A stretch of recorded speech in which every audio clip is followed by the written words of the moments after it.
नमस्कार, स्वागत है आप सभी का हमारे YouTube चैनल पर। आज हम पढ़ेंगे संबंधवाचक सर्वनाम। आइए अब हम इन्हें परिभाषा के द्वारा समझेंगे। जिन सर्वनाम शब्दों का प्रयोग किसी व्यक्ति या वस्तु का संबंध बताने के लिए किया जाता है उसे संबंधवाचक सर्वनाम कहते हैं। जैसे जो, सो, जैसे, वैसी, जिसकी, उसकी, जितना, उतना आदि। अर्थात जिस सर्वनाम का प्रयोग वाक्यों में संबंध प्रकट करने के लिए किया जाता है उसे संबंधवाचक सर्वनाम कहते हैं।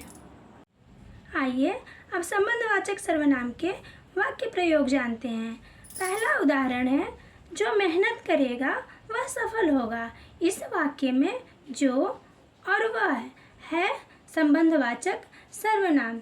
इस वाक्य में आप देख सकते हैं मेहनत और सफल होने में संबंध बताया गया है। चलिए अब हम इन्हें दूसरे उदाहरण के द्वारा समझेंगे।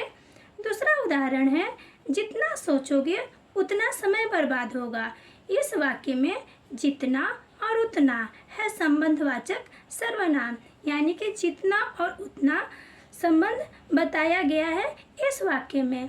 तीसरा उदाहरण है, जैसा कर्म वैसा फल।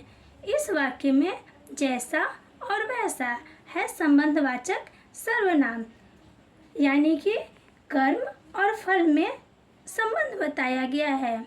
आइए अब चौथे उदाहरण के द्वारा इन्हें समझेंगे। जो सोएगा सो खोएगा।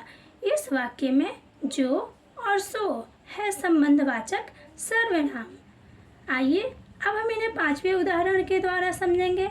जैसे करनी वैसे भरनी। इस वाक्य में जैसी और वैसी है संबंधवाचक सर्वनाम।